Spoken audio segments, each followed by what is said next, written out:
You have? Yes. Why? Because my feet smell like Sasquatch's taint. That's disgusting.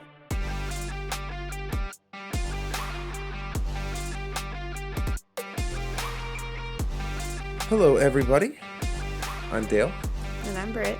And this is another episode of A Toast to the Atypical. I think we're on episode 14 or something like that, which is pretty cool. Yeah, 13 of actual content, 14 on like our If you number include- listing because of the intro episode. So, Introduction. yeah, so this is our true 13th episode. Yeah. I've been told that we should have been doing something like really crazy for this episode. Because Yeah, it's well, number I think this is going to fit the bill. I think so too. So I know nothing about this episode. However, I do know that this is something about celebrities possibly being killed by the government. Yeah.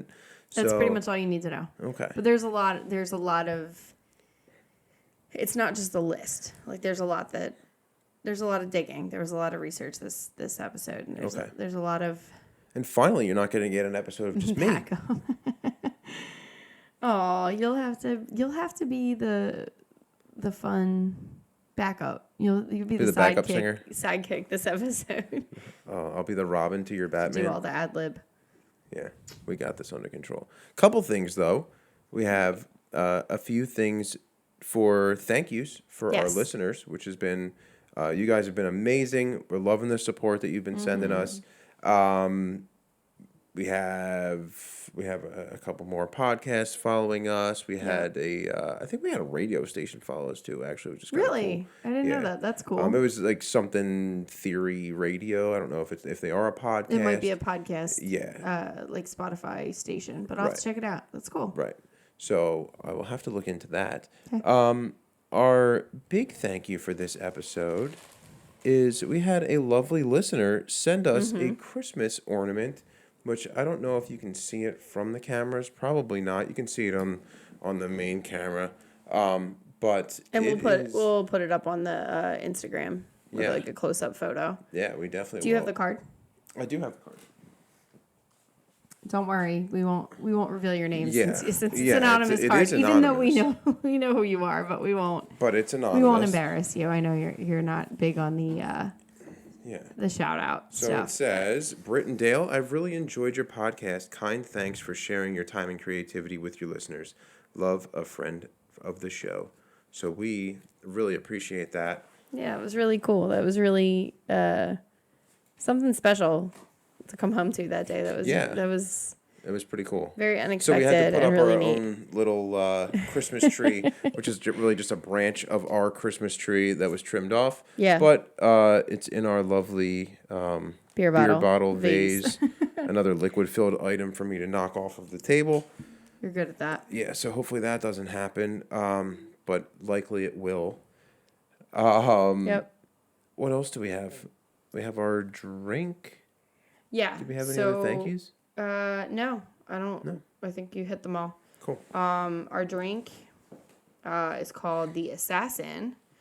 And I hope to God it tastes better than last episode because I don't think I can take another one of that. Mm-hmm. I don't think that the listeners want to hear me gag on the mic again. Yeah, probably not. So, this drink comes from haveacocktail.com. It is peppermint schnapps, tequila, bourbon, and Coke. Yes. So we'll see what that tastes like. It's an interesting one, for sure.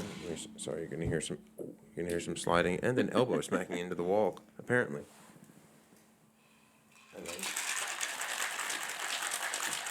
All right, so you put it all in the shaker. Oh, this is the shaker that doesn't actually. Are you supposed to shake Coke?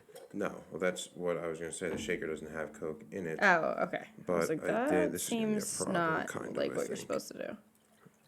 Because I don't have an actual strainer over here, but. We're just hoping for the best here, I guess. Well, I forgot that this cocktail shaker broke. Yeah, we're going to leave it at that. And we're going to top it off with some Coke. Some Sam's Cola, because we're on a I budget. actually like the taste of that better than the others. I prefer, like, non-name brand soda. Like the Sam's, the RC Cola. Like, I for some reason always like those, and I think they taste better than the like real syrupy name brand stuff. Mm-hmm. I don't know, maybe it's just me. No, I agree with you. Well, good, because that's what we buy, so that's what's in the house. Yes, that looks very bottom heavy. Good, you can keep chit-chatting. Using a fork. Yeah, what the fuck else am I getting? I don't know. I thought you had like a stirrer, like one of those. What are those things called? Swizzle sticks? Stick. Is that right? Yeah. It sounds stupid. I don't know. A swizzle stick. No, I don't have a It swizzle sounds like stick a over like here. you big swizzle stick. Like, that sounds like a crappy insult, like a playground swizzle insult. stick. You lint liquor. Thank Let's do you. a little cocktail ASMR. How about that?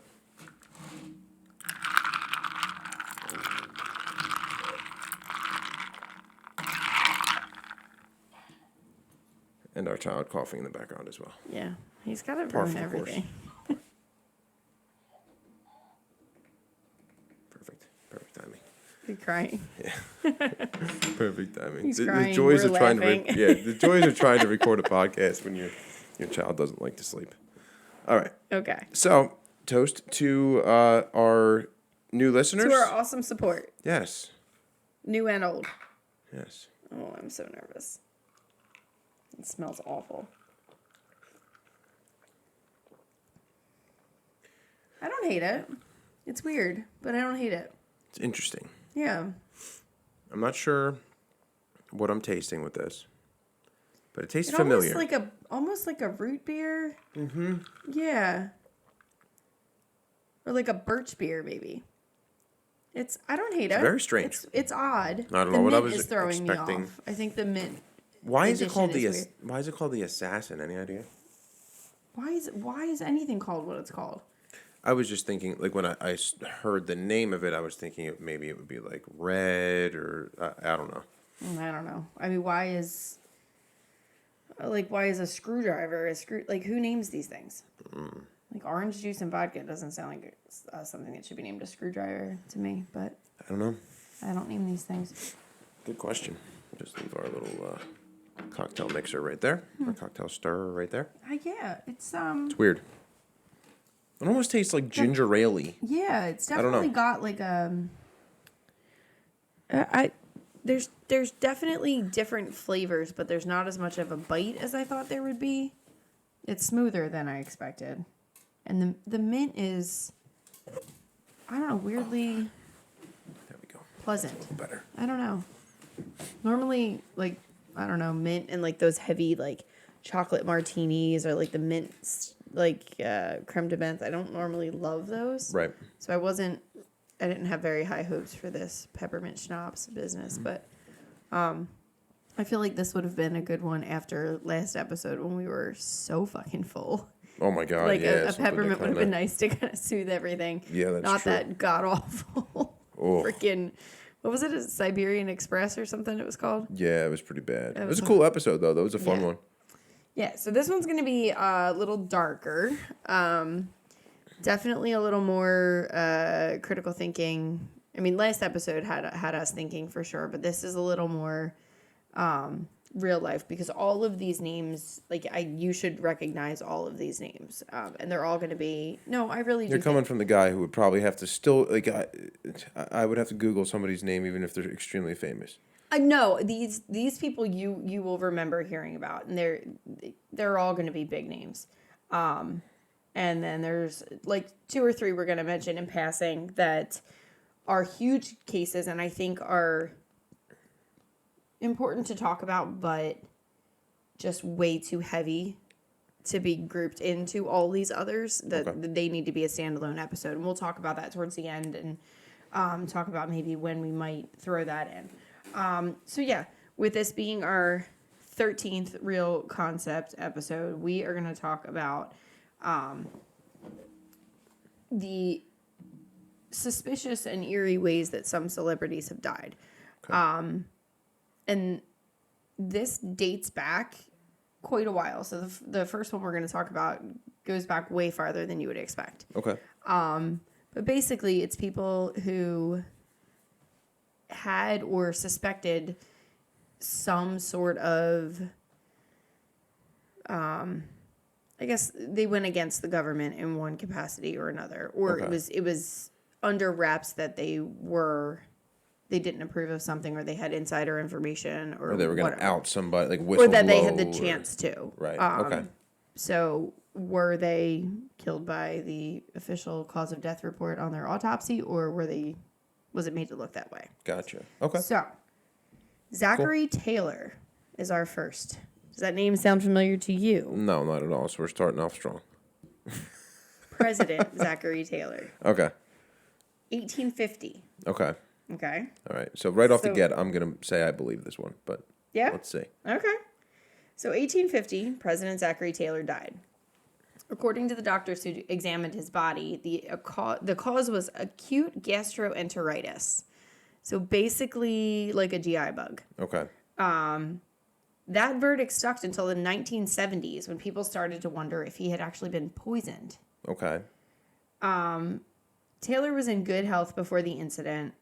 So the idea that he would have died from something like an acute GI bug made people suspicious, right? Yeah. Now, again, you're going back to, mid 1800s. Right.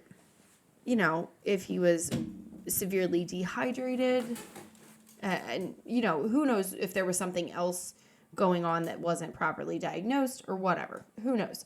But according to the skeptics, he may have been murdered due to his opposition to slavery. So he did not want slavery to move out west, and that upset many residents of the southern states. His vice president was more agreeable to pushing slavery out westward. So who was his VP? Do we know? I don't know the answer. That is a great question. I can look it up. You keep doing you. So he was the 12th president. His VP was Millard Fillmore. Fillmore was more agreeable to pushing slavery out west. So obviously with Taylor's death, Fillmore taking over, the Southern representatives could get what they wanted. Okay. So who knows? I believe it. I do too. If you told me if there's any sort of presidential death, assassination attempt, anything like that, I'm on board with it being government related. Yeah, so I'm thinking you have like the JFK, the Lincoln, you have, the other more prominent assassinations. Yep. This guy was a natural cause death on paper. Mm-hmm. So there really was no question. Like if somebody gets shot in the back of the head at a movie theater, it's a little different, yeah. Right, there's going to be questions surrounding that. But this guy supposedly dies from not even a chronic issue. So it wasn't like it was an ongoing thing. It wasn't like he had a repeated thing. It wasn't like it was pneumonia. Mm-hmm. It was something fairly mild. And for somebody who would have been in fairly good health at the time, right? It's, it's suspicious. So they're saying, the thought is that then he was offed by somebody because of he was against slavery. Correct. Okay. Well, he was against the. I don't know if he was against slavery as a whole, but he was against the movement of slavery farther to the west. It was mainly along the east at the time. Gotcha. Okay. So, and Fillmore was fine with it, and was more of a push. So. Okay. And he only died 16 months into his term, so. It was long enough for him to say, to make his beliefs known. Right. And he was only 65 when he died, so it wasn't like he was overly old. And again, we're talking 1850. Yeah. Life expectancy was a little lower than it is nowadays, but still for somebody in good health, that's not something you would likely die from. Right. But it's a little off. Who knows? Yeah. It's possible. Okay. Yeah, he wanted to just preserve the Union. He did not want to spread slavery out west, but gotcha. Yeah. Interesting. Okay. Okay. I can get on board with that one being a government thing. So now, you were gonna jump around chronologically just because I don't know. I don't feel like just going in order. That's fair. Keep it. You do you. You're in charge. I am. So. Figure out how to drink that drink around your microphone. I know, I hate it every episode. I'm a righty, and I hate where the mic is. You're fine. You have your drink in your right hand, the microphone on your left. Everybody's happy. Everybody but me. We can switch sides next episode. My T-Rex arms. Like. Huh? We can switch sides next episode if you like. They're going to get confused. I think they'll know who the bald guy is compared to the pretty lady. Oh. Also, we have a couple different, if you're watching, we have a couple different, we're messing around with camera setup. And I know Or not. I've been messing around with camera setup. You can't just be. I can't just ever. be. And the past couple episodes on the videos have been boring because boring as far as camera angles. Yeah. Because we've been kind of crunched for time. We've been recording like very close to the deadline of everything. And ever since we got back from Disney, it's been like playing catch up. Right. So we will be getting ahead very, very shortly here. So. Yeah, so it's been a little bit difficult just to a little less of a pain in the ass. Yeah, to go through all of the camera angles. But I've been trying to play with positioning and everything. So we might have a couple more things coming your way, and hopefully I have a couple plans for some audio quality concerns as well. So hopefully things will change. Yep. On that front there. But sorry, now that we're done my little rant, proceed on the government killings. Maybe. Allegedly. Allegedly, the government slayings. The next celebrity we're going to talk about shares a name with somebody special to you. Your wife. Brittany Murphy. Brittany Murphy. Good old Brittany Murphy. Okay, she was a supposed overdose, was she? No. Well, no. So, December 20th, 2009, she collapses in her home in Hollywood Hills. She shared her home with her husband, Simon Monjack, and her mother, Sharon. The Los Angeles County coroner reported... Sorry, wait. Her husband is Simon Monjack? Yes. Okay. Right. Yeah, I'm sorry. Yes. So, her husband, Simon Monjack, and then her mother, Sharon. Okay. The Los Angeles County coroner reported the cause of death as pneumonia, anemia, and multiple drug intoxication. Okay. So not an overdose, more of a drug interaction coupled with what she had going on with the pneumonia and anemia. She had... What's anemia? Anemia is blood loss. Okay. So she had both prescription and over-the-counter medication. I was just going to ask that. But no illegal drugs in her system. Okay. So everything that she had was prescribed or was, your typical over-the-counter stuff. Okay. At the time of her death, her career had been on a fairly steep downfall. There was rumored drug use and reported lateness, which made it difficult for her to get jobs. Now, the rumored drug use, despite the fact that there was no drugs found in her system, was she abusing the prescription ones? Who knows? Right. There was also reports of a possible struggle with anorexia, but according to her husband, those rumors were not true. Okay. Supposedly she had a heart murmur, which could have been seriously amplified if drugs were in her system. Right. Okay, that makes sense. And she was at a healthy weight when she died. Okay. So for a bit there, she did struggle, and she was very, very, very thin for a good while. But at the time of her death, she had been at a healthy weight. In an article for The Hollywood Reporter, Murphy's family friend, Alex Ben Block, he wrote about the strangeness of her final months. Just everything leading up to it, things didn't add up. He just wasn't really interested. Now, the fact that he wrote this for The Hollywood Reporter makes me a little uncomfortable. Skeptical, right? But anyway, he interviews her husband, Simon, shortly after her death. And he stated that he was convinced that his wife had died from a broken heart. Oh, fuck me. Right? Like, that was only true for Johnny and June Cash. Died of a broken heart from what? Because she was so devastated about her career and the turn that it had taken. Okay. So, during the time leading up to her death, she had gone on a trip to San Juan, Puerto Rico with her mom and her husband. While they were there, her mom and her husband both caught a cold, and after returning home, she caught the same illness. Okay. She was taking an antibiotic, migraine medicine, which she had a history of migraines, cough medicine for the cold, and over-the-counter nasal spray, in addition to anti-inflammatory medication from a previous car accident and anti-seizure meds following an accident on the set of 8 Mile. So she had a ton of shit in her system. Yeah. Okay. So these were all that she was taking regularly at the time of her death. The day of her death, she had also taken an antidepressant pill, a beta blocker, and Vicoprofen for period pain. Okay. So Vicoprofen is like an opioid pain reliever. The report is that her period was what caused her anemia and ultimately weakened her body even more during the period pills did? No, or her actual period itself caused the anemia. Okay. Which, I mean, yeah, there's blood loss, but I mean, not enough to cause anemia, really. Right. So interesting. That weakened her body even more during the time that she was fighting off this cold. Okay.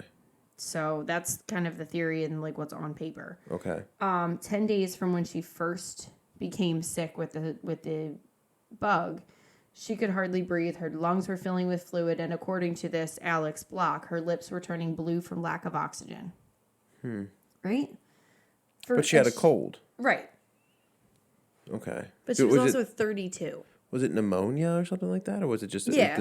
Okay. Right. So her lungs were filling with fluid, and on her actual cause of death report, she had pneumonia, anemia, and multiple drug intoxication. Right. Okay, you did say that. Yeah. Okay. No, it's okay. There's a lot happening here. During her marriage, she had only really consulted doctors over the phone. She refused to go to office visits. Both she and her husband refused to go to office visits because they felt that if the paparazzi got wind that either of them were ill, it would hurt prospects even more for them. Okay. Here's where it gets really weird. 5 months after Brittany Murphy dies, Simon Monjack dies. Cause of his death, pneumonia and anemia. Okay. So he supposedly suffered from heart problems and a seizure disorder, which is where she got the heart murmur. Okay. Which again, her mom and her dad have never said that she had a heart murmur at all. This was her husband who said that she had a heart murmur. Okay. He also said that he had heart problems and a seizure disorder. But his autopsy report showed no problems with his heart. So he was on a beta blocker for the heart condition that he apparently did not have, according to his autopsy. Interesting. So many people believe that he had Munchausen syndrome and lied about his multiple illnesses. And because of his serious mental issues, was fairly manipulative toward her as well and had her convinced that she had things that she didn't. Interesting. So here's where the government comes into play. Yeah. Because that's, like, those are weird. Anemia and pneumonia is a weird mix for anyone of those ages. But to have two people this time of year, this time of their life. Yeah. Now, he's a bit older than her from what I remember. But still. Now, there was a documentary called Top Priority, The Terror Within. Okay. And it's about a Homeland Security breach that Brittany was supposedly wrapped up in. And according to the Huffington Post, the documentary asserts that Brittany and Simon were on a government watch list and that U.S. Immigration and Customs Enforcement were trying to kick him out of the country. The documentary also claims that Brittany was friends with a whistleblower, Julia Davis, and that she got caught in the crosshairs trying to defend her. Okay. The couple was convinced that the government was spying on them, and so people are suspicious that the government actually poisoned them. Her father is the big spearhead for this. He is convinced that she did not die the way that she says and that the government killed her. Right. He says that she was terrified that she was under close surveillance after she spoke out in defense of the Department of Homeland Security's whistleblower, Julia Davis. He's quoted as saying, "They were, in fact, under surveillance, including helicopters. Their telephones were wiretapped. Brittany was afraid to go home because of the sneak and peek incursions into their residence and in other terror tactics she suffered after speaking out in support of Julia and being named as a witness in her lawsuit against the Department of Homeland Security." Wow. Davis reports that while she was working at the U.S. border with Mexico, she uncovered evidence that dozens of potential terrorists were allowed into the U.S. after bribing customs officials. So that's what they're saying they found out from the data breach? Is that what they're saying? From what? I'm sorry. The data breach? Or the... No, so Davis worked for the Department of Homeland Security. And she while she was working at the U.S. border with Mexico, she uncovered evidence that Gotcha. Okay. terrorists were allowed into the U.S. after bribing customs officers. Gotcha. She later claimed that she and anyone who dared to support her were placed under heavy surveillance, costing taxpayers millions of dollars, which obviously, if that information gets out, people are not going to like that. Right. This included aerial surveillance without warrants, Black Hawk helicopters, vehicular surveillance, OnStar tracking, internet monitoring, wiretaps, searches and seizures of property, and other series of outrageous, unwarranted retaliatory measures. Interesting. So Brittany Murphy's dad, Angelo Bertolotti, is convinced that they had heavy metal poisoning because he ordered an additional toxicology test after both of them passed. Okay. And in their hair and tissue samples, they found chemicals that are commonly found in rat poisoning and bug killer. Okay. So the thought is that during these searches, the government was planting like rat poison and bug killer in small doses, like throughout their house, in their food, and it was gradually over time taking effect. And apparently before their deaths, both of the couple, Brittany and Simon, both exhibited all the signs of heavy metal poisoning, including headaches, dizziness, abdominal cramps, coughing, sweating, disorientation, wheezing, congestion, and pneumonia. Interesting. Yeah. Very interesting. So the government had regular searches of their houses? Because they were being monitored? Yep. Okay. Gotcha. Supposedly. Well, if the government was searching the house. Well, there's no. So it was like it was secretive searches. It wasn't like, hey, we're here serving our warrant to search the house. Okay. No, everything was warrantless. Interesting. There's no paper trail at all. Wow. What is she? No, I've asked this in other episodes. Is she part of the 27 Club? No, she was 32. 32. Okay. Yep. I thought she was younger than that. Okay. Nope, and he was a little bit older than her, so he was 46. Let's find out. He was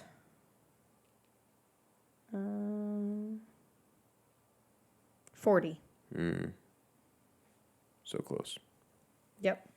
So another weird thing is that after Brittany died, and this is just kind of an aside because it's not totally related to the government portion of it, but always sort of rubbed me the wrong way. After she died, he remained in the house with her mom, and they actually shared a bedroom. That's weird. After. That's weird. Yeah. Why? I don't know. That's weird. Yeah. They would like take vacations together. It was weird. And That's like really her weird. dad was like horribly uncomfortable with the situation. Well, yeah. Rightfully so. I mean, well, her parents were divorced, obviously, But still. Yeah. That's fucking weird. Right? No. Yeah. Creep.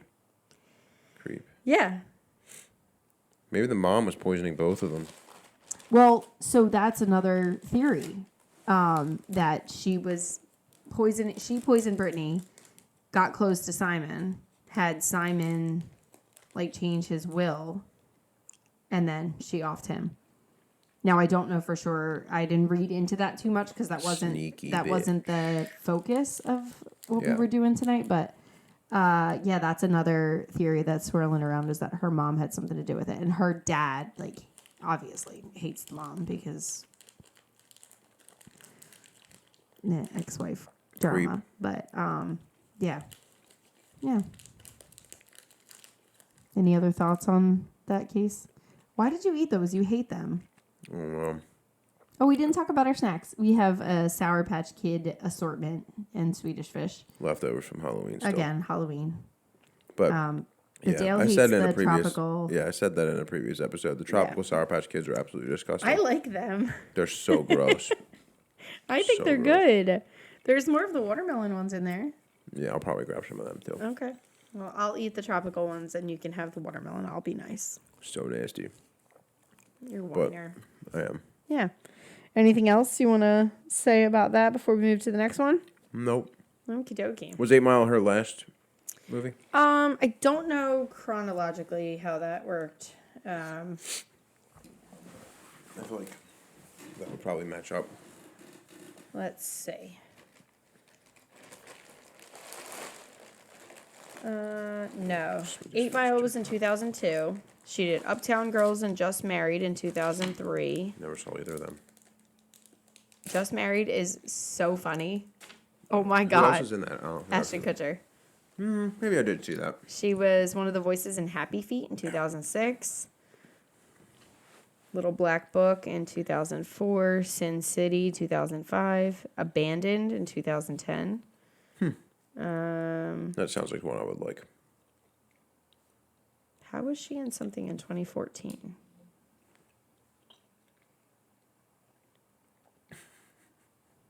She died in 2009, so that doesn't... Math isn't mathing. Breaking news. Brittany Murphy is not dead. She's with Tupac and Elvis. Oh, God. Breaking news. They probably did like a voiceover thing with her. I mean, maybe. Why you would use her voice, I don't know. Stop. I loved her. No, I know, but why resurrect her voice for something? What was it she was in 2014? Something Wicked. Unless it's like... She was in Happy Feet 2 as well, but that came out in 2011, and she died at the end of 2009, so she may have already done her voiceover work, like, before the rest of the production happened. Maybe Something Wicked was like a remake, and they used original audio from the one she was in previously, something like that.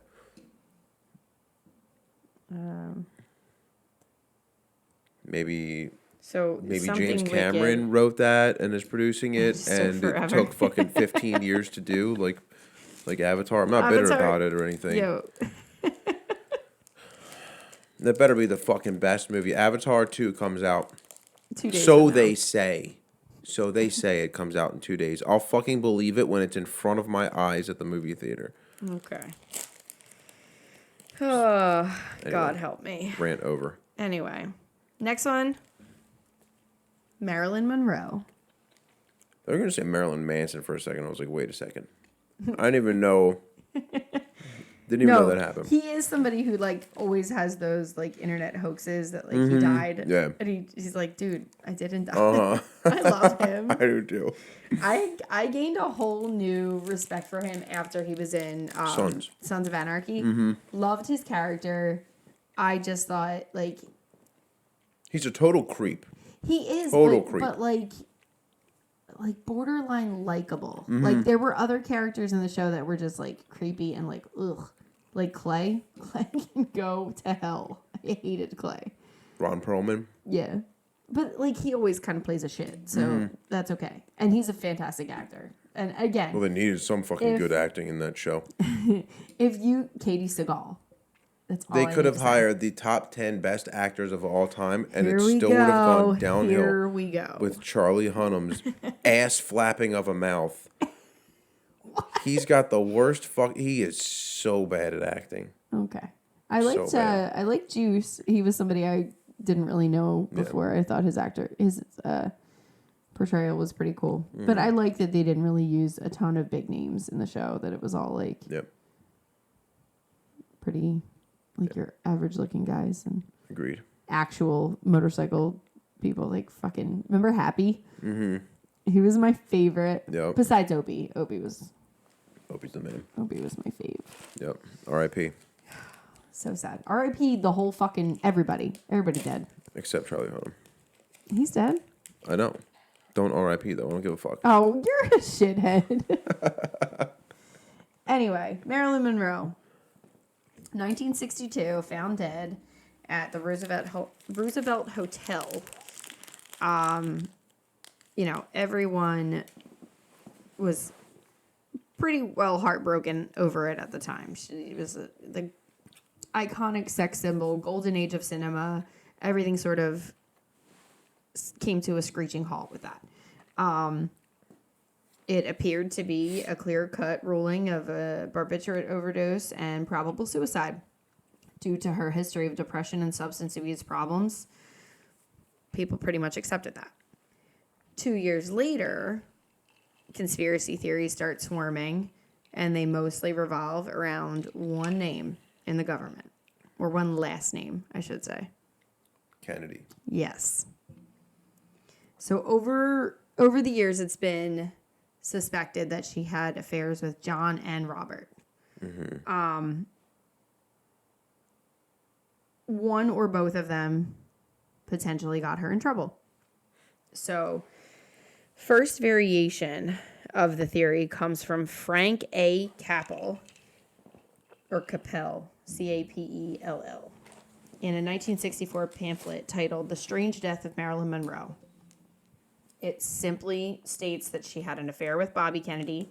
When he tried to break it off, she threatened to go public, and the Kennedys placed a hit on her in order to save Bobby's reputation. Wait a second. I'm going to ask a stupid question here. Yeah. This is just a male to female question. Nothing to do with any of this. What the fuck good does it do for your affair if he's like, yo, I'm done with this. We're done. Mm-hmm. What is she getting out of saying, no, we're not done, or I'm fucking outing this affair? Right. So what does she get out of that? Because he's gonna. She was a horribly damaged person. It goes back to her mother. She had a very strained relationship with her mom. Her dad was, I don't think, in the picture at all, or even if she knew who he actually was. Her whole idea of love was very, very skewed. She was terrified of being alone. She was troubled. She was horribly damaged. And I think that she may have thought that she loved Bobby or John or any of the other men that she was with, and just didn't really know what that meant or what that looked like. And she was afraid of them leaving her, and got it. She was okay with them staying even if they were unhappy, as long as she wasn't alone. Okay. I don't know for sure, but that's always been my impression of her situation. Okay. Fair. So other theories imply that she just knew too much about the family. Which, if she had affairs with John and Bobby, chances are she found some shit out. Right. In The Murder of Marilyn Monroe, Case Closed, writers Jay Margolis and Richard Buskin suggest that she got involved with both of the Kennedys and kept a running account of incriminating information in her diary. Okay. Maybe. Bobby found out, ordered a hit on her. These Margolis and Buskin claim that he and one of the illegal members of the LAPD gangster squad broke into her house. The officer sedated Marilyn with Nembutal and followed up with more injections of broken down pills to knock her out while they collected her diary. Okay. The murder portion, however, was supposedly conducted by her psychiatrist, Dr. Ralph Greenson. On the ambulance ride to save Marilyn, he gave her a fatal injection of undiluted pentobarbital. So purposefully, it wasn't like a, oops, I gave her too much. Yep.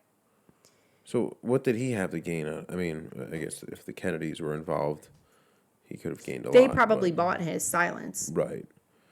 They probably said, listen, you're up against it too because we know you know shit. We know that she talked to you about this stuff. We'll pay you. You help us, and now we've got you in our back pocket. Right. Because what's he going to do? Say, I killed her? Right. They probably held him at gunpoint and were like, you're going to fucking do this. Mm-hmm. Tough shit. You're already in too deep, and this is the only way you get out alive. Interesting. So apparently, the CIA maintains files on Marilyn Monroe's death still to this day. Okay. That are confidential and that are sealed. Okay. Well. So, who knows? Maybe her little red diary is in a fucking file at the CIA headquarters. No, it's destroyed by now. Oh, yeah, they definitely fucking burned it. It's destroyed by now. Absolutely. There's no way that they would have left that Yeah, that's if it was true. 100% destroyed now. Yep. Okay, so I'm not surprised that CIA still I has can't decide how I feel about this. still has files on her. Your It almost face tastes like a rum and coke. It's is just looking weird. like I don't. no. It's weird. I don't. It doesn't taste bad. It's just strange. Yeah, I can't put my finger on it. It kind of tastes like a rum and coke, or like a Jack and Coke maybe. But there's mint. I don't know. It's strange. It's odd. Yeah. It's weird. Yeah. Huh. Anything else you want to add there, bud? Nope. All right. So another beloved blonde here. I'm gonna do this real quick though. What are you doing? Spinning this a little bit. Okay. Sorry, everybody. We're adjusting the microphone here real quick. Good. You okay? Much better. Okay. So another beloved blonde, ahead of her time, dies at 36. Princess Diana. Okay. I have long thought that she was killed by the royal family. Wholeheartedly.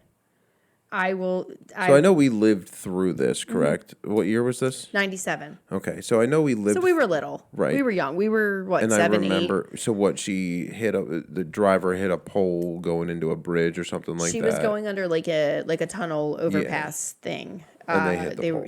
They were being chased by paparazzi. Right. Yeah, I think. Did she hit a pole? Pretty sure it was like the support beam. Yeah, I think it was like a pylon. Yeah. Or whatever. Okay. So in the car with her was her boyfriend at the time, Dadi Fayed, who was an Egyptian Muslim. Okay. So there are tons and tons and tons and tons and tons of theories surrounding this. Some are combinations of some of the things I'm about to say. So there's going to be a lot with this. I'm not going as deep as some of these do, just because it's too heavy. There's just too much to unpack. But I'm going to kind of give you some brief stuff on each little section. Got it. So I'm all ears and snacks. Fayed was a film producer. Okay. His father was a billionaire, Mohammed, and he launched his own investigation into the accident after, believing that her relationship with him was what was the reason for her demise. The royal family was biased against his son because he was an Egyptian Muslim, not, a straight-laced white dude. Makes sense. Others claim MI6, the Foreign Intelligence Service of the UK, was behind her death. There's reports from everyone from Paul Henry, who was the driver at the time, to the driver of the white Fiat, which I think was the one chasing her, and then to the MI6 organization. So there's like combinations of things that they think were all like the perfect storm and was all like very much orchestrated. So, So they're thinking all these people work together to make this. Yeah, they think that not the royal one family person. had all these. I mean, not to get too literal here, but almost like a chessboard. King and queen had their little pawns moving around and Gotcha. had everything to set up exactly the way that it needed to go for their benefit. Right. Okay. So, why? The main theory To is maintain that the royal family. main theory was that Diana was pregnant with That's even more fucked up, though. Fayed's kid. Oh, so they're maintaining the bloodline. Yeah. Gotcha. So well, to an extent, because at that point, she and Charles were already way on the outs. That was whatever, but it was more so the fact that an Egyptian Muslim could eventually be the stepfather of the future King of England that they were not happy with. Okay. Were supposedly not happy with. Right. So. Interesting. The discussion of a potential pregnancy came up even before she died. During a holiday in France a few weeks before, some newspapers speculated that she might have been pregnant at that time. And then that speculation was just sort of fueled by these mysterious comments she made about a big surprise coming up. Okay. She was very cryptic about it, but we never found out what that surprise actually was. Okay. According to her autopsy report, she was not pregnant, but again, who knows? I was gonna say, what grounds did they have to think that she was pregnant? She like fucking didn't drink champagne at some royal party? Who knows? Stupid. Okay. The main driving force behind all of this is that she herself suspected the royal family was going to try to kill her before her death. Is there a document of that? Yeah. So there's a letter that was disclosed by Paul Burrell, which was her butler at the time. Okay. He said that he had been given it for safekeeping. Okay. She wrote, quote, "I'm sitting here at my desk today in October, longing for someone to hug me and encourage me to keep strong and hold my head high. This particular phase in my life is the most dangerous. They are planning an accident in my car. Brake failure and serious head injury in order to make the path clear for Charles to marry." Interesting. And when was that compared to when she died? Was oft, whatever. You got a timing on it or no? The writing was in October. Okay. I don't know when she actually died. March. No, April. Let's find out. August. So this would have been about a year prior. Like I said, August. She died in August of 97. Okay. So. About a year prior? Roughly. It was October prior. Okay. Maybe. Interesting. Yeah. When she wrote the letter, she had been experiencing problems with her car, voiced fears about them, and her bodyguard had died in an accident that she believed had been meant for her. A conspiracy meant for her. Oh, shit. Mm-hmm. What was that accident? That was a car accident? I believe so, yeah. Quick research. Quick.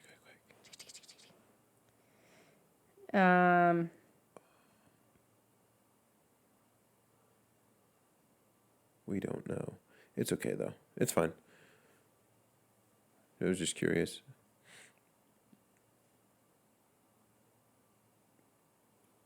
Yeah. Sorry. I was trying to find more information. Sound of silence. Well, I didn't get too heavy into that because he wasn't a celebrity. I knocked over my water bottle. Fuck are you breaking over there? I knocked over my water bottle. Your water bottle? Water bottle. Water bottle. The other theory is that her driver, Henry Paul, was in love with her and wanted to kill the boyfriend. Intentionally caused the crash. Okay, I'm on to something. He was the head of security at the Ritz Hotel in Paris. Okay. But they believe that he was on the payroll of at least one other organization. Wait a second. What? The princess's chauffeur was the head security of what? The Ritz Hotel in Paris. Of a hotel? In Paris. I know, but... They're in London. This makes no sense. I know. So the thought is that he was in the pay of at least one other organization, the security services in France or the UK or both. Okay.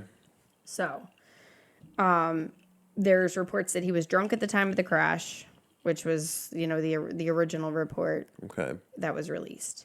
So the theorists feel that was not only false, but was an intentional lie spread by the media in order to cover up. So he wasn't the drunk, killing. is what they're saying. Yeah. Okay. So they feel that his body was swapped in the car with another person so that toxicology results would indicate that he was drunk. But they were saying that wasn't him. For instance, he did not, earlier that night at the event that they were at, he did not seem to be intoxicated in any capacity, according to reports. Okay. And the belief of him being in the security services come from the fact that he supposedly had more money than would be expected for a security officer at a hotel. Okay. And some security officers suggest that they may have had a French source inside the hotel that would have been connected to it as well. Interesting. I know. The body swap thing has got me. I know. That's got me.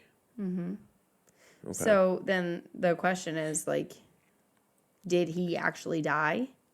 Right. So that's, yeah. You know? Maybe he's D.B. Cooper. He's Jimmy Hoffa. Jimmy Hoffa. It's actually Elvis. Yep. Cruising around. Interesting. Okay. Uh-huh. So...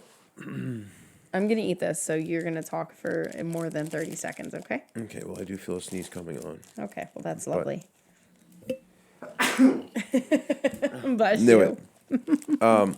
Okay, yeah, I mean, I kind of remember... How old were we? I kind of remember this. Like 8. Yeah, I kind of remember this being on the news and stuff. I, at the time, just thought tragic accident. I could definitely see it being... There would have to be a lot of things that would have to go correctly for this to happen the way that it did. It's got... The driver's body has to be a body double.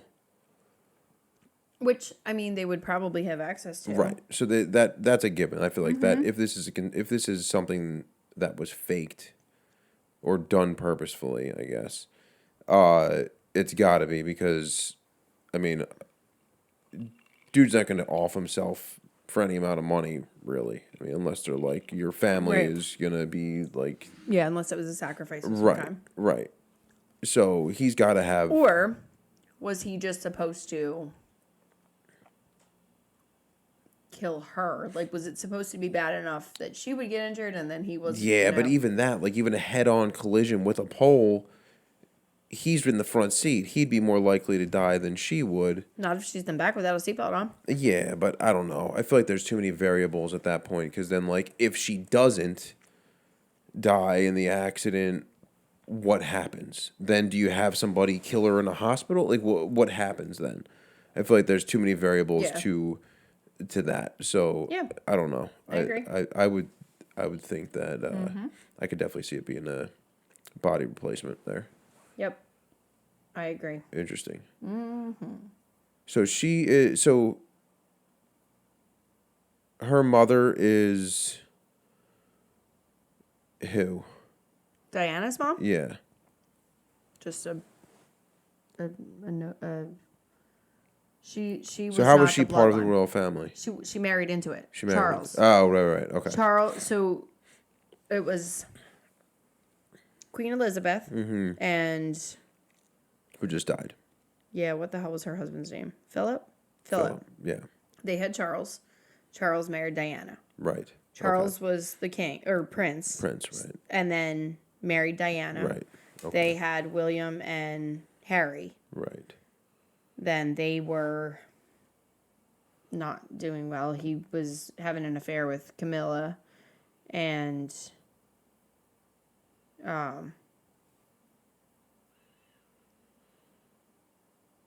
you know, there's even thoughts that Harry is not Charles's real father, and that she was having an affair with Major James Hewitt, who was the family's former riding instructor. Okay.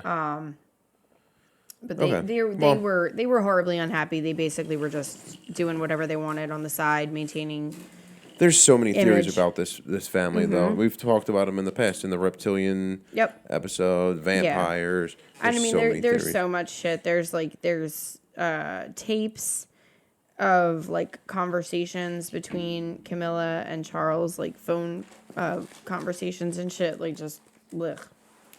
He said he sexy wanted time stuff. Yeah, he said he wanted to like become a tampon so he could live in her vagina. Oh my god! Right? Oh my god! It's a tongue punch or fart box. What? No. Margot Robbie? You didn't... Mean No. tweets? The celebrities read mean tweets? No, but that's not... No. Yeah. No. Ew. Oh my god. Anyway. Mm-hmm. That's a weird thing to say. Either of them, but... Yeah. A tampon to be in... Yeah, that's weird. Mm-hmm. Okay. Very strange. Yep. Wait, who said that? Charles said it about Camilla. Okay, I was thinking Philip, because he's the one who's supposedly a vampire. Philip's been dead forever. Oh, wait, was it Charles we were just talking about then? Yeah. Oh, well, maybe he is a vampire. He's after the blood. Maybe. What the fuck? It's all coming full circle now. Wait, was he a Yeah, he's a vampire. Shit, there's maybe. Don't shoot the messenger. But you can shoot the sheriff. I shot the sheriff, though. Yeah. I didn't shoot the deputy. Perfect segue into our next one. Bob Marley? Mr. Bob Marley. Mm-hmm. Why did the government kill him? Oh, he was all about peace. And weed. So... He dies in... the report is from investigative journalist Alex Constantine, who claims that the U.S. government first tried to kill Bob Marley in November of 1976. Okay. At the time, Jamaica had been placed under martial law following pre-election violence. Okay. Hoping to calm the situation, Prime Minister Michael Manley asked Bob Marley and the Wailers to perform at a free concert in early December. Just a week before the concert, a group of men entered Marley's home and opened fire. Marley and his wife were both badly wounded, while his manager was shot in the legs and spine. Photographs of suspicious figures lurking around before shooting mysteriously went missing before they could be developed. He survived the attack, went on to perform his famous Smile Jamaica concert, and it's generally pretty well accepted that the attack was politically motivated and was probably prompted by him agreeing to appear in Manley's concert. But according to Constantine, the attack was orchestrated by the CIA, and they did not stop there. Before the Smile Jamaica concert started, a pair of shoes was gifted to Marley. Okay. In Constantine's versions of events, the shoes were delivered by the son of former CIA Director William Colby, and they gashed his toe when he tried them on. Okay. So he goes to put them on for the first time, and he's like, ow, what the hell? His whole toe is just mangled. A long copper wire was found sticking out from the sole of the toe. Okay. Doctors eventually discovered that Bob Marley had cancer, which started in the same toe that had been injured by the shoes. Okay. Prompting speculation that the wire may have been treated with like a carcinogenic toxin. Okay. And used to deliberately give him Right. cancer. Okay. He eventually died on May 11th, 1981. I feel like this one's a stretch. Okay. And here's why. Okay. I'm listening. Why they go from the quick kill tactic of trying to shoot him to a slow decaying death. They could have much more easily put bombs in the shoes they gave him and blew them up on stage. Well, Like yeah, they but could have done.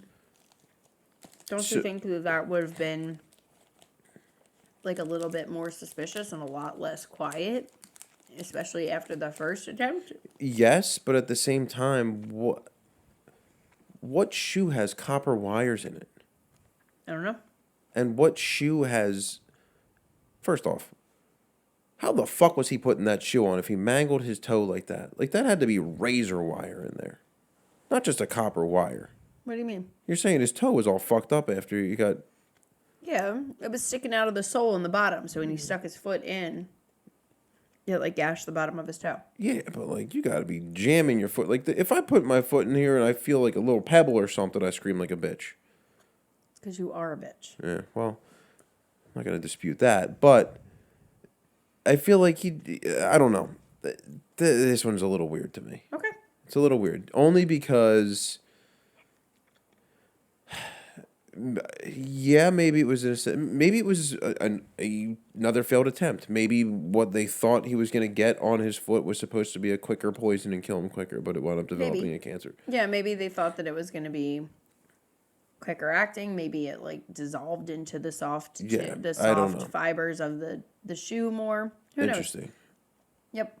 Interesting, but yeah, I always thought his cancer was weird, like the way that they found it in a toe. Like that was just like it wasn't stomach cancer. It wasn't colon cancer. Honestly, I didn't know you could transfer cancer like that. Neither did I. I mean, but like they say like plastic bottles can cause cancer and like they say everything causes cancer. Well, yeah, but you know, there are known carcinogens and I mean, I don't know.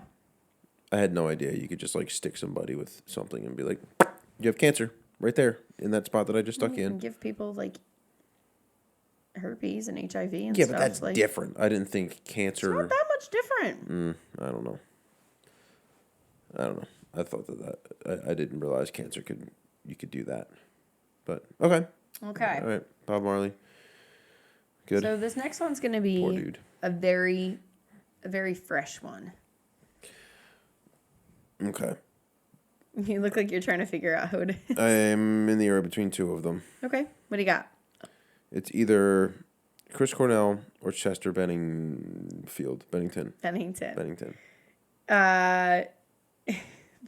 It's neither of those. It's Anne Heche. Oh, yes. I love this one. Okay. Yeah, okay. But sorry if I just blew up your speakers. I just got excited. Hold that thought, though, okay? We'll circle back. I told you we weren't going chronologically. All right. So, late actress died August 14th of this year, 2022, after sustaining injuries in a fiery car crash in a Mar Vista neighborhood. Mm-hmm. So, theorists obviously believe that she was murdered. Many believe that the murder was carried out due to her involvement in an upcoming Lifetime film that revolves around sex trafficking. Mm-hmm. The film's titled Girl in Room 13.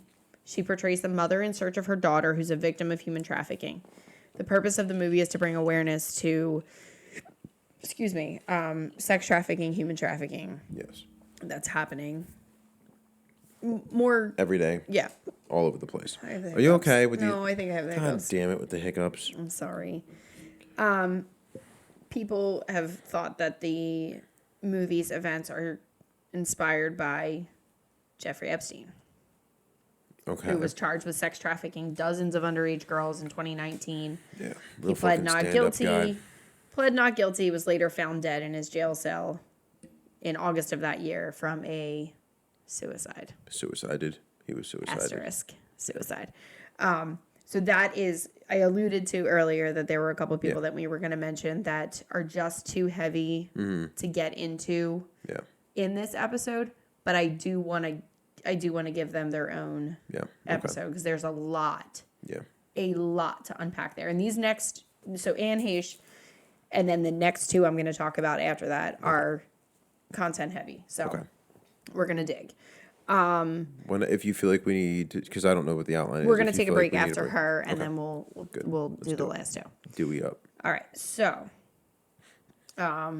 people believe that her involvement in the film really didn't sit well with people who were involved in this entire human trafficking circle that Jeffrey Epstein sort of orchestrated, and they needed a way to keep her quiet. So, and what better way than to kill her? Yeah. Well, her injuries and crash were supposedly not as serious as the media portrayed them to be. And one of the most compelling pieces of evidence is the video by the news helicopters that was captured of her wheeling into the ambulance she's apparently under like a body bag, basically. And as Have you seen the video? I have. Yeah, I was gonna say I'm pretty sure I showed you that video after I saw it. Yes. Yeah. So the reason I say that she's apparently in a body bag is there's reports that it's not a body bag, that it's something different, and I'll touch on that in a minute. So she's completely wrapped up in the white bag as she's being wheeled into the ambulance by the firefighters on the stretcher. Right. Just before she's loaded, she rips the bag open, sits up, and you can see her back. And it really doesn't look that damaged. Mm-hmm. Now, again, burnt skin doesn't always look super raw in those initial stages. Like sometimes it takes a bit for that to kind of come on. So, from the aerial view, who knows if she was actually horribly burned. But she was very clearly mobile. Mm-hmm. Not to the extent that they were making the situation to be. Right. But there are reports that there is a white sheet that is often used for bodies of burn victims in summer and like during the bright times, because the last thing that a burn victim wants is the sun on their skin. Right. And it's very, very raw. And in order to protect it from those multiple layers, the sheet was put over her. So it wasn't a body bag, or maybe it was, who knows. But the thought is maybe it wasn't actually a body bag. It was just a sheet to protect her. Right. But still, she freaks the fuck out. Right. She does not appear to have any burn marks on her body when she sits up. And there are claims that she had been previously seen driving frantically before the accident itself and stopped at a beauty salon to purchase a red wig before taking off. That's interesting. I know. Did not know that. Mm-hmm. So the thought is that she felt like something was happening. Right. She was being followed. She bought a wig and was trying to escape it, but couldn't. Interesting. Toxicology report found traces of cocaine in her system, which could explain the erratic driving if that was the situation. Definitely. And, despite her death, girl in room 13 still came out as expected in September. Okay. Did you see that? I didn't. I didn't see it either. I would add it to our list. Yeah. So I have a couple things. Okay. So the video. Yes. We'll include a link to that if you're interested in seeing it. Definitely will. Watch the video. It's well worth a watch. Even if you are like, oh my God, you guys are crazy, these conspiracies. Like, just watch it. Mm-hmm. Because it was from a reputable news station. This was not a as reputable as news stations. Well, yes. It was a news station that was covering the incident right on the scene. It was an aerial view, helicopter video. And it was not like somebody's cell phone video. It was not something that was doctored. It was on live news at the time. And it's crazy. So the big things for me from the video, there's a couple things that I remember I took away from it. It definitely was not a body bag. It was a white sheet that was over top. Yeah, I mean, it just now if seemed they like find a a body, bed sheet. if they find a body, they're gonna put it in a body bag and wrap it up that way. Mm-hmm. Secondly, she apparently died of extreme burns. Right? She still had clothes on. Yeah. So how, unless you're wearing flame retardant clothes, how does your skin get so scorched that you die from it? Yeah. With your clothes not burning. And how do you sit up, use your arms, flail about? Like, if your skin was that burnt, it would be, like, melty. Not to get, like, graphic, but it would. Yeah. And even moving your arms, you would rip those wounds open even further. And if the sheet was on you, the last thing you'd want to do is throw it off of you and risk, rupturing any more skin. And when you sit up, you would have something. Mm-hmm. Like, her back is completely fine. Honestly, when I saw this video, I watched it multiple times. I must have watched it 15 times. Because I thought it was a clip from, like, a zombie movie. Same. I thought it was like an ad for a zombie movie or something that, like, oh, they got this body and it reanimated. Because the body is laying still until they're about 15, 20 feet from the ambulance. and at that point it sits up and tries to basically fight off the EMTs. I don't even think it's that far. I think it's as she's like getting in, like the you can doors see to the some ambulance movement, are open. right? But I'm saying you can see some movement, and then she sits up and tries to kind of fight. flail a little bit. So it's wild. But so it makes me wonder, like, was she unconscious and then came to and started panicking? Even still, they're lying about the burns. Right. But that's what I mean. Like, was she unconscious during the accident? Yeah. Woke up, realized what the hell was going on, and then started losing her shit. Yeah. But yeah, you should check out the video. So we'll include it in our link or in our description here for you. Definitely. But yeah, so let's take a little break there. Okay. And we will be back with our final two, which very heavily go hand in hand. Awesome. Mm-hmm. All right, we'll be back. Straight on my feet. You have? Yes. Why? Because my feet smell like Sasquatch's taint. That's disgusting. Anyway, welcome back. We're back. Are you keeping all of that in? It's recorded. Oh, Jesus. I don't know. We'll see. Oh, God. I hope for everyone's sake out there that gets cut. Yeah. Maybe we'll just put that snippet at the beginning. Just be happy that you can't smell what's going on here. It's smell-o-vision. Smell-o-vision. All right. So, before we left, we talked about Anne Heche and her supposed connection to the Jeffrey Epstein circle. Or not connection, but the trafficking. Similarities. Yeah.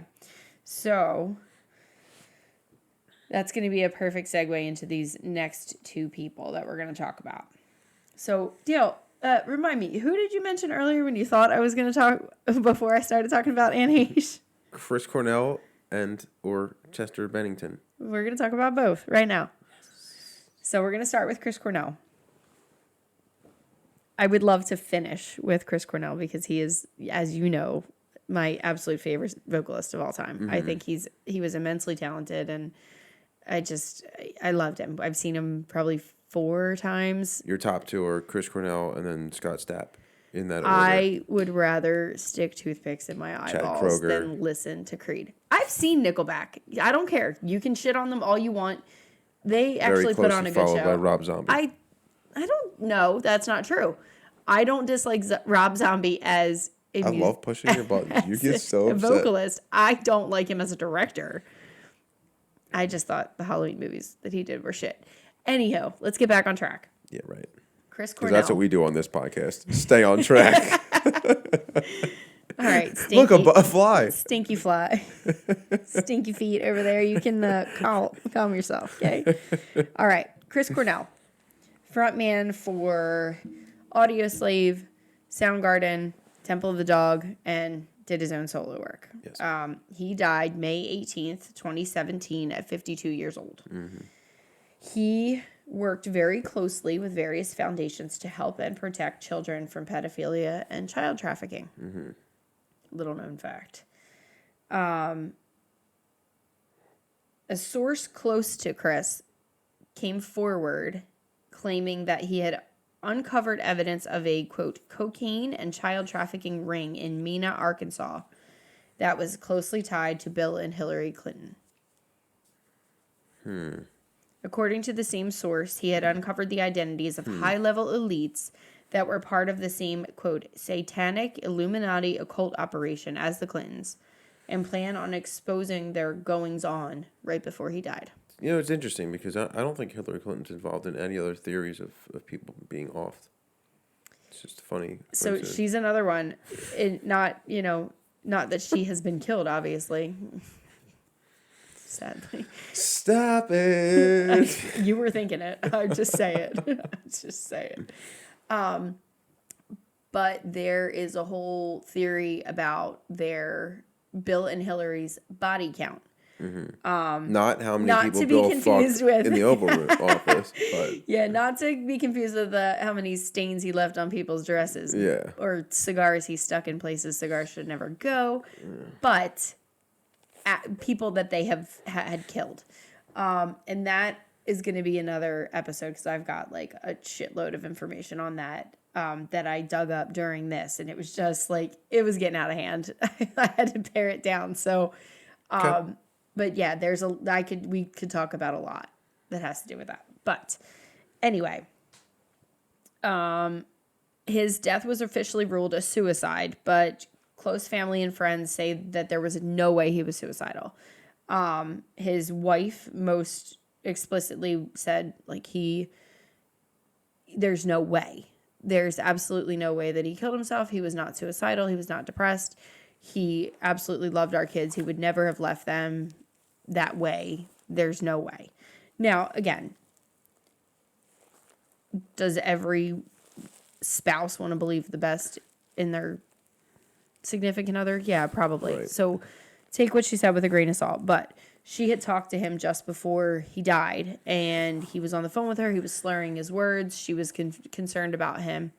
And she called his, was it his bodyguard? Bodyguard Martin Kirsten. Okay. She called him and was like, hey, I'm concerned. Can you go check on him? And he kicked the door in, and that's when he found him hung by an exercise band, like a resistance band. I didn't know that's how he did it. How the fuck? That doesn't make any sense at all. So it was one of the tubing ones, not one of like the flat resistance bands, the ones with the handle.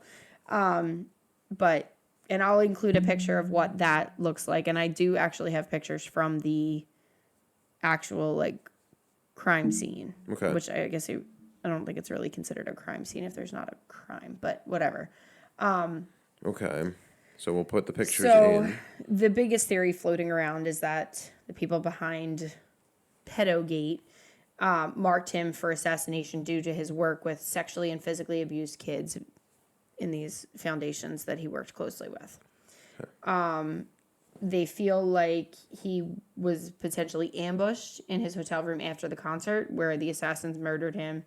And coincidentally, the death scene was staged to look like one of his songs from when he was with Soundgarden. The Super Unknown album contained a song called Just Like Suicide, or Like Suicide.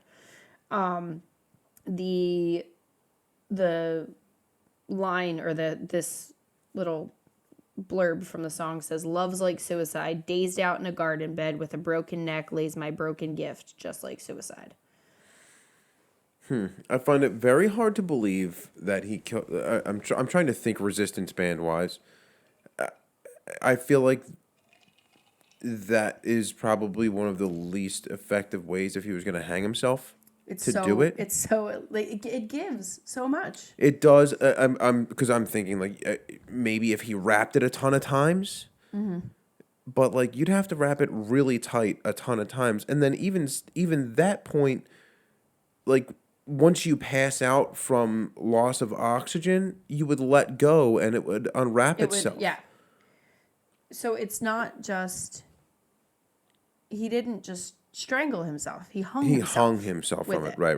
Okay. Which so that doesn't make any sense either. Right. Well, no, not necessarily. But if he were able to anchor it to something, wrap it around, and then anchor it again and hang himself, that could potentially work. But wouldn't the band snap under the weight of a whole fucking person? Right.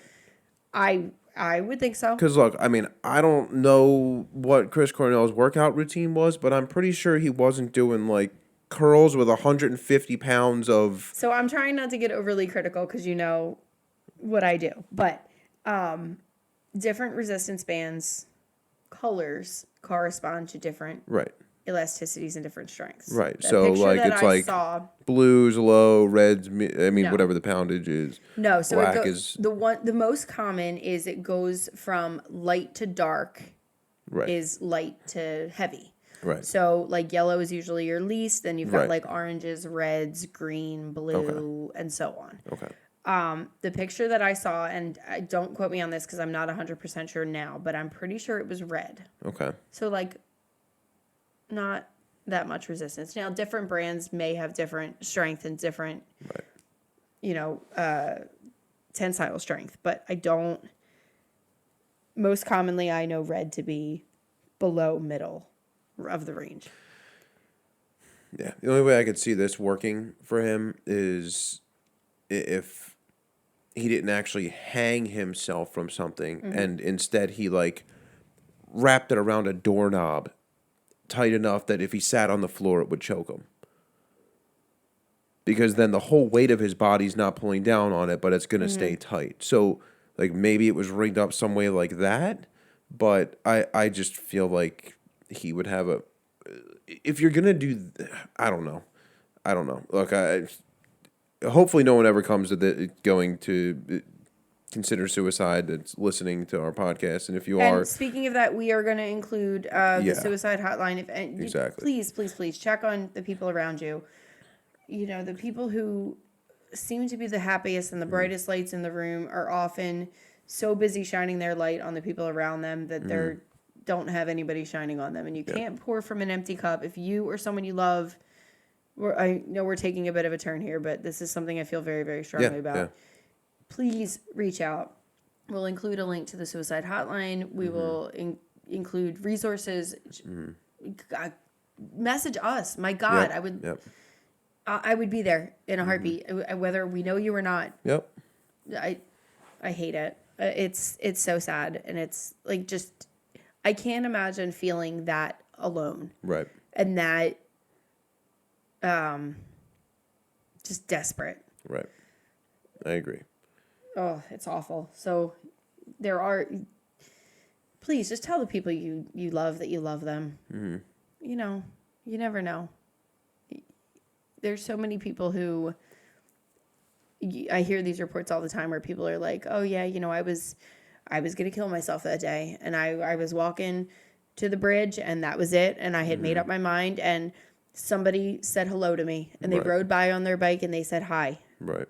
And that completely changed their whole outlook. So say hello to the people you walk by, strangers. Say, you know, be nice to the guy who pumps your gas. Be nice to the cashier at the grocery store. Like, it costs you $0 to be a good person. Just, you never freaking know what people are dealing with and struggling with. And, you know, I know this is a lot heavier than our usual content, but yeah, just have a heart. But anyway, back to Chris Cornell here. little sidebar. So what I was saying though is I think that no, you're fine. But I think that there would be a much more efficient way for him to have done it himself. Especially being in a hotel room. In a hotel room. You know, there's sheets, there's towels, there's the shower curtain. Like, there are so many other things. Yeah. And the whole, just the sequence of events is very odd to me. Yeah. So, do you have more you want to just say? Sorry. So, he had just come back from a show. They were playing in Detroit. Yes, Detroit. And he was buzzing. He was talking about how freaking awesome the crowd was. It was a sold out show. There was a standing ovation. There were tons of cheers. He was like on a high. He was so happy, and people around him were like, you had no indication that was coming. He even was talking about future shows, saying like, God, the next show we play, we're going to have to tell them like, you guys should have been in Detroit. It was a great show. Like, he was talking about future things. Right. So the indication that he was planning that was, I don't know, not there, I guess. Right. So he had walked off stage with his bandmates about 11:15 p.m. Within 15 minutes, he was back in his room at the MGM, where his bodyguard helped him fix his computer and gave him 2 doses of an anti-anxiety medication, according to the official police report. Around 11:35 p.m., so 5 minutes after he took the medicine, he got on the phone with his wife.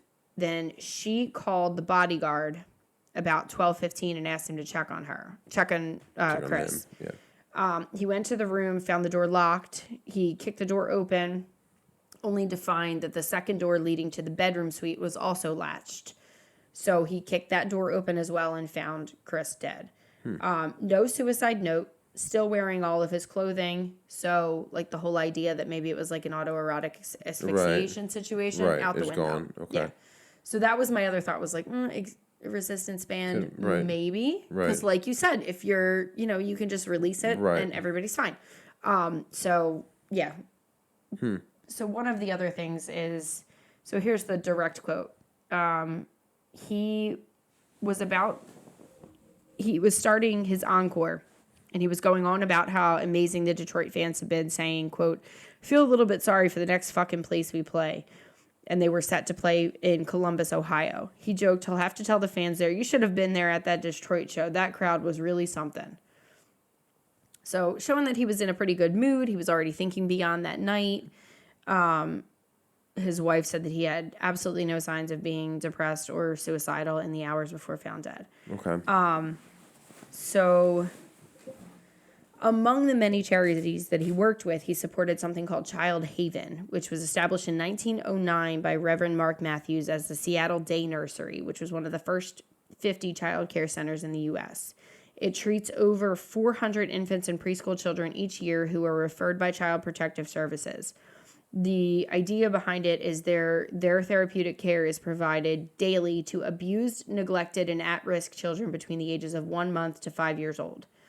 They provide aid in development, specialized care for infants and preschoolers to overcome residual effects of parents' prior substance abuse, either in utero or environmentally. Okay. Their crisis nursery provides free voluntary services to parents in crisis as well. Okay. So I just find it very ironic that he would support so strongly a crisis center and a center that specifically revolves around abused and neglected children, and then choose to leave his own children like that. Yeah. I mean, you never know what somebody's struggling with. Maybe it is. I just think the entire thing, the resistance band, I mean, there were no illegal drugs found in his system. Right. It was just the anti-anxiety medication. So it doesn't add up to me. And I know that I'm probably a little biased about this situation. I've always loved him. And I will openly admit that. I've always loved him. But and I don't want to believe it. If it's true, it's not my place, but so I just find it when I found weird. out about this, I wasn't surprised. When I found out of his death, I wasn't surprised. And really? Yeah, just because I mean, it's terrible to say, but it's pretty common that musicians overdose. Yeah. And I thought when I first, heard that he died, I assumed, it was probably an overdose. Yeah. I think most people did. Right. Yeah, and I think you heard what actually happened, and then at that point, I was very, very surprised by it. Mm-hmm. I think his family was shocked by the whole thing, which, I mean, even if you know, and this isn't something that I mean, either of us really know firsthand, but I feel like even if you know your child or somebody that you know close to you suffers from depression or has had suicidal thoughts, like if they were to take their own life, it would still be a shock. Like it's not like at any point you would be like, "Oh, we knew it was going to happen." Right. It would still be "Oh my God, like I can't believe he actually did that." Mm-hmm. And so, but I feel like there's still the idea of like, yeah, he had been struggling. We were getting him help. I think there's still usually that conversation of, yes, I can't believe it. It's still a shock. But it's always, when there are those signs, the people around them, and even if there's not those signs, the people around people who commit suicide always have that, I should have known. Yeah. I should have seen the signs. I should have done more. When he walked past me and he gave me that look, I should have asked. I should have pressed. There's always that. That's true.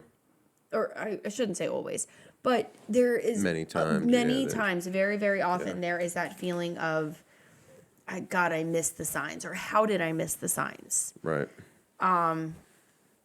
So, I find it odd. And the other thing is, and I'll show you this picture, and it is a red resistance band, by the way. Okay. We'll put this picture up as well. Yep. This is the picture of the crime scene, or the bathroom where they found him. Okay. Why is there so much blood?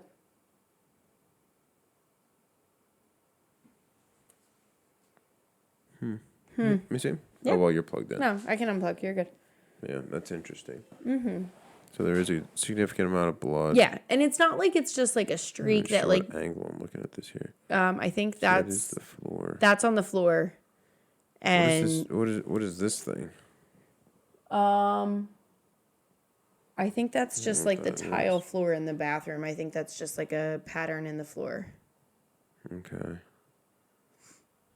Yeah, it's interesting. Mm-hmm. The blood is another thing that threw me off. That doesn't really make sense. Right. Unless he like.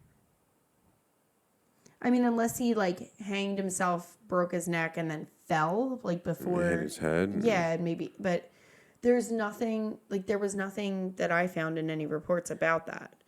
And not that I think that would be significant because if it wasn't related to the cause of death, but it's just odd that it wouldn't be mentioned at all. And you know what? There would be more.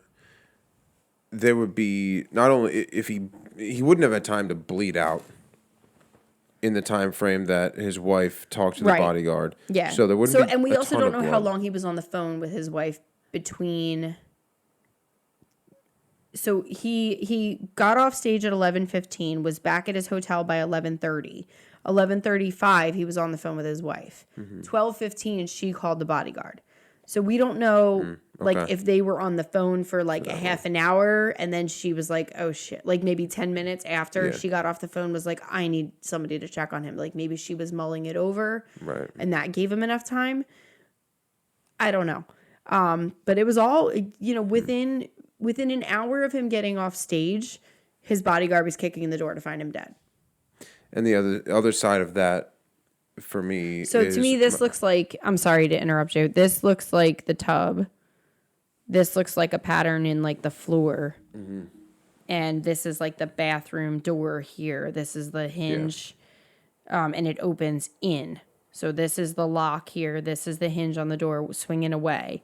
My guess is if they were trying to stage it as a suicide, he would have hung from the shower curtain or something here, like above where this tub is, and stood on the tub and then jumped down.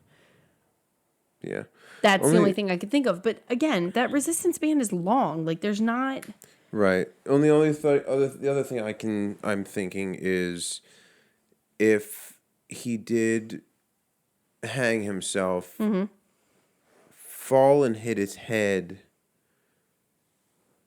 and started bleeding, the bodyguard would have, at least my first initial reaction if I ran into a room and somebody had something around their neck and they were bleeding would be to run over, flatten them out to be able to get the thing off their neck. Yeah.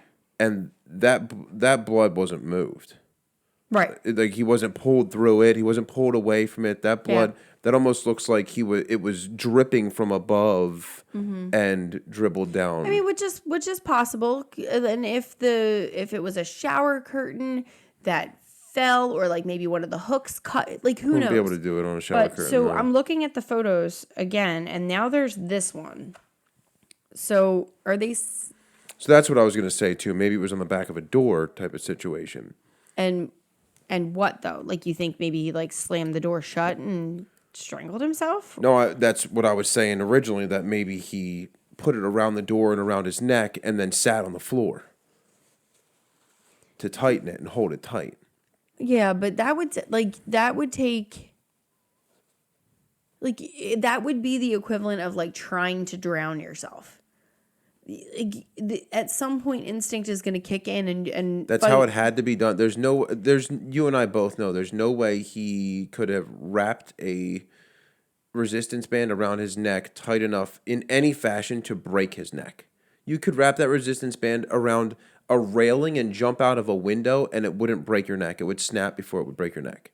So here's another shot, and we'll include the link to all of these photos. So this is the police released hotel room photos. These are the ones from the actual thing. Okay. There is like a blood splatter on the side of the tub too. Okay. So that looks like it's dripping from. So yeah, was it dripping from above, or was it like a slam and then a splash? Yeah. But I mean, it's up like a full foot, or is that? I can't tell if that's centimeters. But yeah, so the only prescription bottles that were found at the scene were prednisone, which is like an anti-inflammatory steroid. Omeprazole, which is like your antacid, heartburn. That's the word, medication. And there was a third, and now I can't find the bottle. I'm very curious to look at those crime scene photos. I will include them, and I'll send them to you. I wish I saw them before. Lorazepam, which can treat seizures and anxiety. So, which we knew he had the prescription for the anxiety medicine. His bodyguard had it and said, "Here, take 2 of these." Did he have seizures? I don't think so. But lorazepam is treated used to treat anxiety as well. So if he had anxiety, then... I know, but I'm thinking like if he had a seizure while he was in the bathroom or something. I mean, that still wouldn't explain the resistance bands around his neck. So here's the other thing. Find the resistance band around his neck? I guess so. Yeah. So there are 2 other resistance bands present, both of which, to my knowledge, are stronger resistance and more capable than that red one. Mm-hmm. If you're going to do it, why wouldn't you choose the one that's tighter? Mm-hmm. I mean, what the hell? What do I know? I've never Interesting. attempted suicide, thank God. But I mean, yeah, so here's another shot of the door. So now there's blood on the door as well, and that is definitely the pattern in the tile that we saw earlier. Yeah, so it's the pattern in the tile. Okay. So, I mean, is that blood could have potentially gotten there, like from the bodyguard trying to move him? I don't know. But yeah, there's a lot happening there. There's yeah. Very sad. In any case, no matter what the reason is or how it happened or whatever, sad. You have any more you want to say about him or this? No. Well, not without looking at those in detail, but okay. They look pretty fishy. They look very fishy in my opinion. I agree. It doesn't add up. No, I definitely don't think that it adds up. I just don't see it being something that you could do to yourself at that angle with the things available to you in that situation. Like, I think he would have been, if he were to, like, he would have been much better off taking a bed sheet and like jumping from the window. Well, I guess the window probably didn't open, but you know, you could still do the shower curtain, but with a sheet. And clear, I mean, one of the pictures, the bed, there are sheets on the bed. It was available. I mean, You could tie a pillowcase, for Christ's sake. Yeah. I don't know.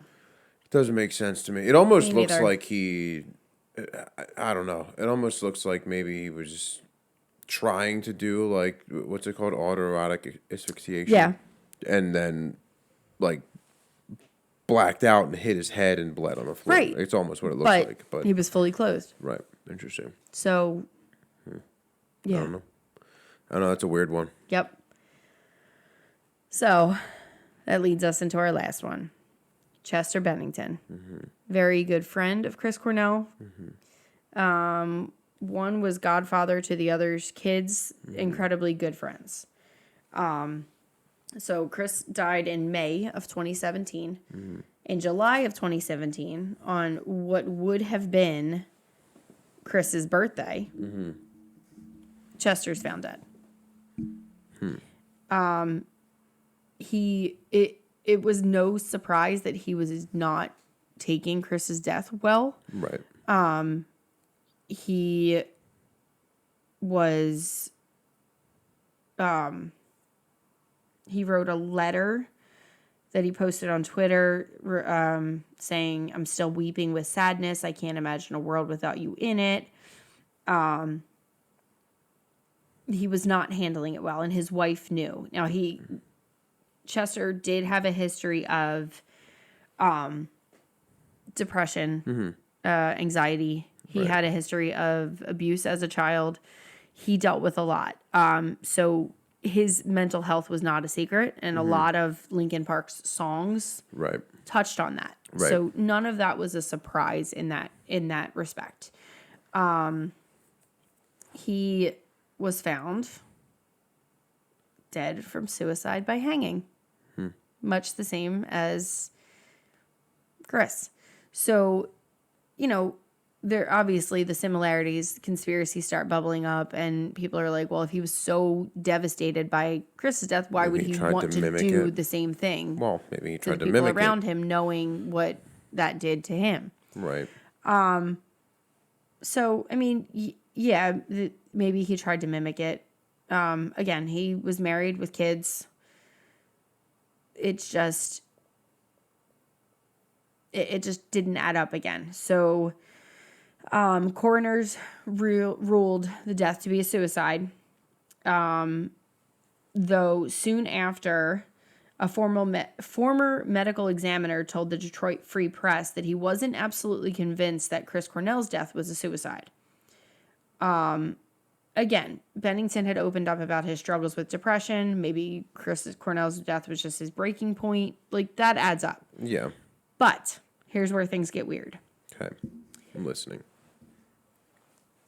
Do you recognize the name John Podesta?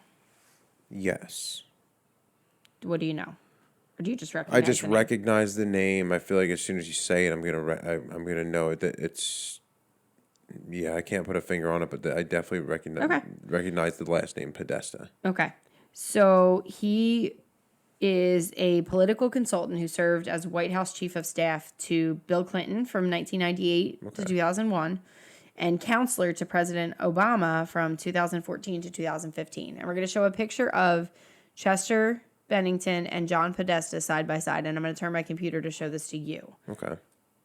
I really want to get your true time reaction here. So, okay, look at that for me. Yeah. Mm-hmm. They look very, very, very similar. Yes. So the theory is... Stay with me here, because this is where it starts to kind of lose me a little bit, but we'll get back on track. Okay.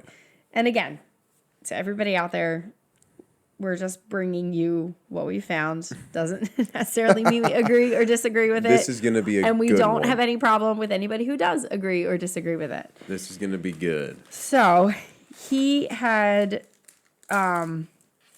He was the one that kind of started the whole Pizzagate business. So business as in the receiving end of it or the whistleblowing of it? No, he was involved in the emails. Okay. Gotcha. So you probably heard about his emails during the 2016 presidential election when he was Hillary Clinton's campaign chairman. WikiLeaks released thousands of emails from Podesta's account that exposed everything going on behind the scenes of the Clinton campaign and could potentially be what cost them the election. There was something in the emails that contained some sort of strange code, including like weird mentions of food, things that didn't add up. The one email I have here is the subject line is "Get ready for Chicago Hot Dog Friday." The body of the email says, "I think Obama spent about $65,000 of the taxpayers' money flying in pizza/dogs from Chicago for a private party at the White House not long ago. I assume we are using the same channels." Interesting. Right. Channels for hot dogs and pizza? Right. And why do you have to fly them in from Chicago? Right. And the weirdest part of all of that is that the White House caters their own events.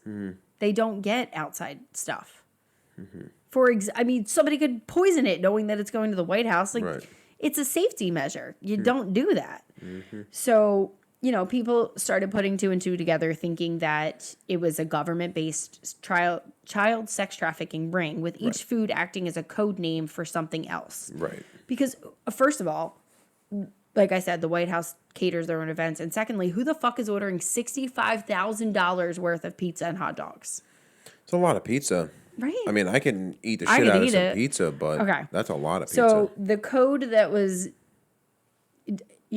decoded is hot dog means a boy, pizza means a girl, cheese means a little girl, pasta means a little boy, ice cream is a male prostitute, walnut or nuts is a person of color, map is used for semen, and sauce is used for orgy. So, and I'll include more information about these. It's just, it's too deep to get into. But, people put it together from these emails that there was a code, there was a pattern, and they kind of figured out these things from that. Scandal became widely known as Pizzagate. So, rumors have circulated that Podesta is chatting Chester Bennington's. Channing Tatum? Jesus. As well? Chester Bennington's biological father. Looking at the picture, it's hard to deny the similarity between the two. Not Channing Tatum. He doesn't look like either of them. But, anyhow. So, the connection comes a little bit more. So, in 2014... Linkin Park band member Mike Shinoda wrote a piece for Huffington Post detailing his band's nonprofit called Music for Relief. After the 2010 earthquake in Haiti, the charity started a sustainable recycling program to help the country, but began running out of money. Okay. The Clinton Foundation came to the rescue, offering the foundation a grant so that they could finish their work. Okay. So, did the Clintons give John Podesta's kid and his band money? Maybe. So, yeah. Ugh. The whole thing just skeeves me. So is that more... So this is assuming that Chester didn't know that John Podesta was his dad? Maybe. I don't know. These are just some of the things that have been found in connection between Podesta and Bennington. Okay. Chester Bennington revealed in a 2008 interview that he had been sexually abused as a child. He said it was by a friend who was a few years older than him. It escalated from a touchy, curious, what does this thing do kind of thing into full-on crazy violations. And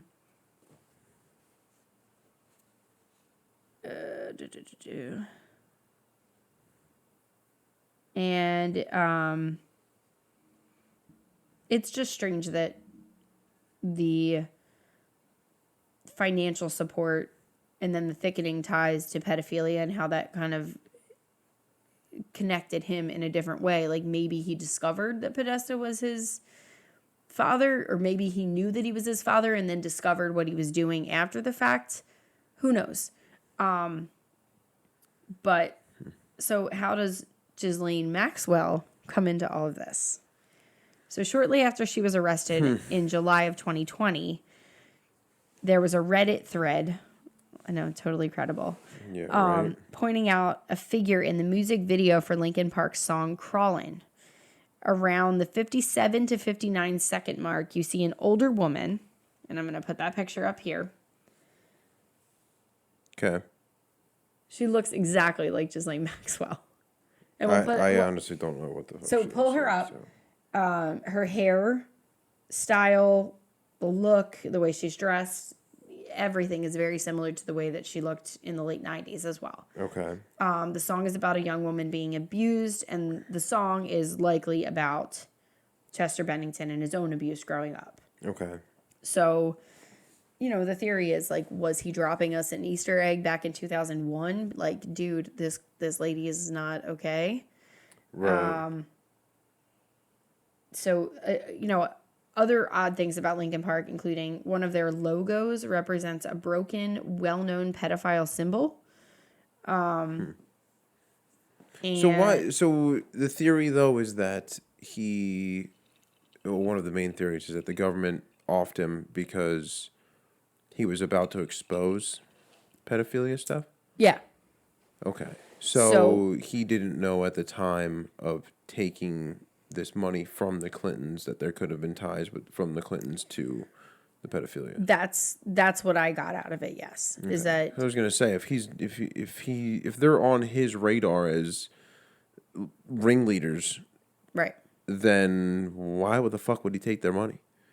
I don't think. I'm guessing he wasn't aware of it at the time. I would think so. Okay. So explain this Ghislaine Maxwell thing to me again, then. So the female in his music video looks like her. Right. Okay. So, Ghislaine? Ghislaine. Okay. So the, most of the charges against Maxwell date back to the 90s. Mm-hmm. So, maybe they were calling her out in the video, or, maybe at the time that they needed the money, which was like a whole decade later, they couldn't get the job done. Maybe it was a way for Podesta to try to buy his way back into their good graces, and for them it was like, okay, well, we're not taking the money, we're putting it towards something good, so whatever, as long as it helps these people, we don't care. Right. Okay. I don't know, but okay, fair. So this is kind of funny, but in a weirdly ironic, coincidental, poetic justice kind of moment, Ghislaine Maxwell's attorney complained that she was forced to crawl on her hands and knees while wearing leg shackles to get into a prison van in early November 2021. So there's your little crawl in, come full circle. Damn. Wow. Yeah. That's pretty vicious. So give me your thoughts about Chester, about any of it. Which ones do you believe to be true? I guess we kind of talked about a little bit about each one. I mean, Chester, as awful as it is, I mean, I could definitely see that one being suicide. Yeah. He went through a lot. He was depressed, and yeah, Chris it could have just been his tipping point. Just been the tipping point. Yeah. So I could see that one. The others, I mean, they all make sense. I mean, as far as the government being involved in everything. Yeah, everything, pushing the buttons and kind of leading us the way. Yeah, they're all the puppeteers. Yeah. And the more that we research this stuff, the more I'm like get on board with so much of it. Yep. Yeah. So I could definitely see some of this being especially what was the year Chris Cornell? 2017. Yes. He was May of 2017. And when was this Pizzagate stuff coming out? When did Pizzagate happen? 2018? The 2016 election. 2016. Okay. So I don't know. Maybe he knew something and was going to be blowing it up even more. That's pretty close in timeline. So I could see that. Yeah. I mean, honestly, look, the government they have the ability to, scary as it is to think of it, they have the ability to kill whoever they want, whenever they want, and make it look like an accident. Absolutely. And if it doesn't look like an accident, they can try to explain it away in some way, and then people who believe what the government says are going to believe it, and the people who don't are the crazy conspiracy theorist skeptics. Yep. So it doesn't really matter. Money talks. At the end of the day, they are buying anything and everything they want. Yeah. They're buying loyalty. They're buying silence. They're buying. Yeah. They're buying autopsy reports to say exactly what they want them to say. They are paying off media. They are tipping off the media with these little bits of information that might be skewed in their direction to get the jump on anybody who might say otherwise. I firmly believe that there's a definite power imbalance. Yeah. And I think there's a lot to all of these. there's a theory that Chris Cornell and Chester Bennington were working together. Yeah, that's what I've heard. Because of how close they were, and when Chris Cornell got the information that he got, that, he looped Chester in, knowing how strongly he felt about it. So that's where them potentially both being killed would have made the most sense. I think the only one that I don't necessarily buy into as much would be shoot. Who was it? No, I'm blanking.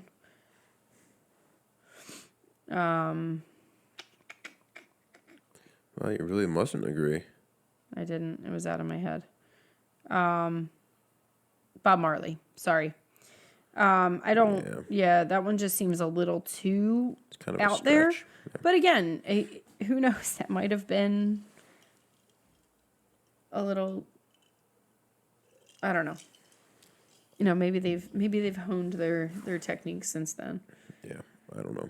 That one's a weird one too. I mean, dating as far back as the 12th president is pretty. I'm sure it happened before that too. Yeah. I mean, I'm sure it happened before that. Mm-hmm. Is there anybody that we didn't include that you thought we would, or that you think should be included, or that you would have wanted to talk about, or that you have theories about?